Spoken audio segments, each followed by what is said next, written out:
Welcome back, guys. Today we're going to talk about, I don't know what to call it, Funny Fridays, where we're going to do a weekly recap of the craziest stuff that happened in crypto over the past week. And believe me, guys, there is plenty. You've probably seen it on the crypto timeline, but in case you haven't, let's get into it, guys. My name is Chasse. If you're new here, welcome to the channel. I've been in crypto for 12 years. I like to bring you the best alpha so you know how to prepare for the upcoming bull run of a lifetime. But sometimes I like to cover the funny stuff because we all need a good laugh here and there, especially when there's so much serious stuff happening in the world. So let's get into some hilarious things. And we're going to start off by talking about what the thumbnail is all about. Of course, this wasn't true, guys, but but it's crazy how stuff spreads like wildfire here. So you can see that there was a tweet made, 67,000 impressions here from Ryan Salami. Sam, why did you just like 47 of my wife's Instagram posts going back to 2018? It's 5 a.m. What the F is going on? And then it's, just Sam, SBF saying the new Adderall is a lot stronger than other stuff. Please don't judge me right now. I'm in a bad place. My dick has shrunk a lot. Please help me. Oh man, this isn't a private chat. So of course this wasn't true, guys, but something that did spread like wildfire, and it caught a lot of people off guard. We need to do a little bit of due diligence on this space before something seems so wild. Before you just go retweet it and just call it as truth, let's do a little bit of time to do due diligence. And this caught everybody off guard. 735,000 views. This guy, Awful Jesse, came in, made the same picture as Inner City Press, who is legit, covering the SBF trial a lot. But you can see, and I mean, when I first saw this, I also was shocked and was just like, wow, that is a bomb drop of the century. It turned out to not be true, but it caught a lot of people off guard. It says, Cohen, was Solana a centralized coin? Ellison says, yes, it was a VC blockchain that we could turn off and on at will. Cohen, did you ever need to turn it off? Yes, to liquidate users who were long. Who turned it off? FTX developers. So you'll get into this just a little bit here to see. Let's go. And you can see DGen News said a parody post saying that Caroline Ellison claimed FTX devs would turn off Solana to liquidate longs, goes viral as several large accounts share the satire to the thousands of followers. Let's check it out. So you can see Ben Armstrong saying, can someone confirm this is legit? Jeesh, as leader of this Solana soldiers, this hurts my heart, soul until I die. And you have also Charlie, BTC Charlie, saying, guess Sol isn't going to have another cycle, LOL. And Max Kaiser, Bitcoin Maxi, of course. Sol is a shitcoin, and so is XRP, BNB, and ETH. Even he calls ETH a shite coin here. And 20 other shite coins. Get right with Satoshi Bra. I do like Bitcoin, but I can't agree with the rest here. And imagine building on top of this garbage, says Samson Mao, another Bitcoin maxi. So just goes to show you how fast fake news can travel in this world that we live in today. Now let's get back into some other stuff. This is real stuff. Okay, we've covered BS stuff so far, but this is real here. And it is also clown coverage, clown news kind of stuff, just to show you how insane this group of cowboys that once were the golden boys of crypto, SBF, Caroline Ellison, Alameda, San Trabuco, FTX.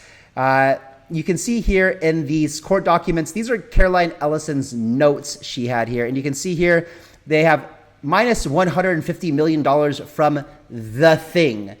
The Thing, ladies and gentlemen, was the $150 million used to bribe Chinese officials to get their money unfrozen. So you can see here, these are the court notes. These are Caroline Ellison's notes here. And as you can see, there was $5 billion parked in Ponzi coin TVL yield farming. $5 billion a day of farming TVL. So obviously not a very good strategy here. And here's something else. If Sam Trabuco left Alameda in August, why is he in the group chat in November where they're discussing propping up FTT? And why was he retweeting Caroline's Alameda will be happy to buy it all today from $22? So this is actual real chat here. You can see it's from the court exhibit here. And Caroline says, think I'm going to tweet at CZ that we will buy all from him at $22. Any objections? And so this is when you remember when CZ came out to talk about how he essentially had no more faith in FTX. And we come to find out from all these court hearings that, that SBF tried to take down CZ. And so CZ was just like, screw that. I'm going to, and this is what the whole thing started to collapse, right? And so Ben says, I can imagine that hurting might be better if the market is willing to buy at $22 rather than to affiliate, but not strongly opposed to the idea. And then SBF comes in and says, I think the main point is just to counter the PR narrative here. And Binance probably won't take us up on it. I also think, for what it's worth, that the market is likely to buy more if we tweet it. But I don't know. Caroline says, I'm about to tweet it. FTT will pump. And SBF says, guessing it makes sense to speed up freeing up capital, seeing significant withdrawals. This was 40 minutes after Caroline said she was going to tweet it. And you can see, over here from this one that she did tweet it. And if you're looking to minimize the market impact on your FTT sales, Alameda will be happy to buy it all from you at $22. And here's Sam retweeting Caroline's tweets right afterwards. Bonkers how people just instantly 100% believe every shitty news story they see. Again, trying to salvage the price, the collapse of FTT, which inevitably took down, FTX. So here's another list of just crazy cowboy kind of stuff showing just how out of control things really were at Alameda and FTX. So incident number 1, an Alameda trader got phished while trying to complete a DeFi transaction by accidentally clicking a fake link that had been promoted in the top of Google search results. Cost, casual 100 mil. Post-mortem, implemented extra checks on our internal wallet software. So a good lesson here though, guys, is to make sure that you don't click on, when you're searching for something, like let's say you're searching for a DeFi protocol or something, if it's ever sponsored on Google in your search results, don't click it, because this is a very common scheme that people use to get you to click on phishing links. So make sure that you always have the right URL. Go to the official Twitter, make sure that the account has not been hacked or something. Make sure you're at the correct link, and they can be very, very tricky, right? Replacing I's with L's and things like that, or using .com versus, or .io versus .com or whatever. Incident number 2, we started yield farming on a new blockchain of questionable legitimacy. The creator ended up holding our funds hostage, and we had months of prolonged negotiations. Cost casual 40 mil. Post-mortem, decided to be more careful about which chains and protocols we trade on. Incident number 3, an old version of our plain text key files was leaked, likely by a former employee. The attacker transferred funds out of some exchanges and placed bad orders. Cost casual 50 mil. Post-mortem, migrate our secret keys to a more secure storage system. Good security. These are costly mistakes. These are a few incidents. There's many more, including from before my time at the company. FTX had its own issues, including the mobile coin fiasco that Gary recently testified about during the trial.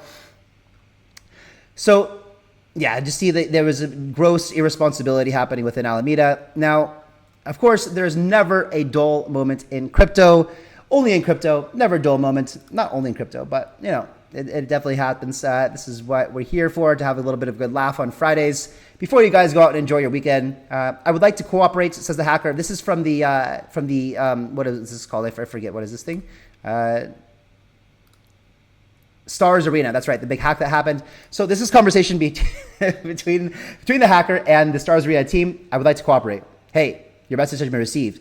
You can email us at media@starsarena.com in order to discuss this further. Please send confirmation of the email address that you will use to contact us through an on-chain message. I'm guessing here they tried to lure the hacker into using an email, maybe leak the IP address or something stupid like that. Some attempts to try to to dox the hacker. And hackers comes back and says, we can use block scan chats or on-chain messages. We have sent a message to block scan chat. Please confirm your receipt of the message we sent on block scan chat. Please send a new message to initiate. I cannot send to you as you have anti-spam on. Turn it off or send a new message. And then Stars Arena says, have you tried restarting your computer? And then the hacker says, LOL, actually that worked. Oh my God, so embarrassed. Haha, no worries. See you on the Black Scan chat. And then you can see back here that actually Stars Arena was able to recover 90% of the lost funds because they reached an agreement with the individual responsible for the recent security breach. The funds have been returned in exchange for a 10% bounty fee plus 1,000 AVAX that was lost in a bridge. Total funds lost 266,104 Avalanche.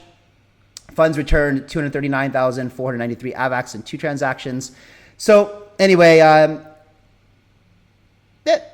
well, I guess, it's a costly mistake, but at least in this situation, the hacker was willing to return 90% of the funds. Hey, better than nothing. The hacker identified a breach, and I guess in this, it was a costly mistake, but at least they got 90% of the funds back.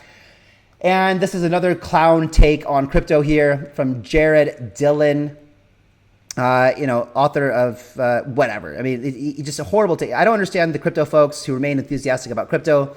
All kinds of progress was made in tech from 2000 to 2011, but the stocks were dead for a decade. All kinds of progress will be made in crypto as well, but it will be dead for a decade. Find another trade. I don't even know where to start here, but I'm about to go into some plays that we talked about, that I've made, that if you guys have been following my channel, that probably you've made, where we actually made pretty good money in this market. But to touch on the progress in crypto will be dead for a decade. It will not be made. If you guys have been watching my channel at all, there's a tremendous amount of progress and real world money coming on chain. I just showed you guys yesterday in the video for real world assets how we have a mega bull run in real world assets right now, and Chainlink is leading the space in that whole narrative. But you guys know I've been talking about HILO and DUBBZ. So despite almost all on-chain tokens falling like there's no tomorrow, there is one beast rising from the ashes. HILO is the market leader in terms of PvP betting. Many more catalysts yet to come. So you guys know I talked about HILO and brought it to you guys recently. I mean, first talked about it way back, I think back over here or something, but even more recently at $18 million market cap. And you can see that it's gone up now to 25 million almost, hitting all-time highs. Really innovative technology, and there is always a bull market if you know where to look, guys. And on my channel here, I'm bringing you guys opportunities to actually make money. Right? These are real plays that we've been making. You guys know that I've been talking about Pepe. Look, it's up 5% today. You know that I made a bunch of money in Pepe even in this bear market. So there is money to be made. You guys just have to follow the narratives in which the things are actually happening here. So another one too was DUBBZ that we talked about. DUBBZ talked about back, I think, around a $15 million market cap, and it's up to 26. So there is money to be made.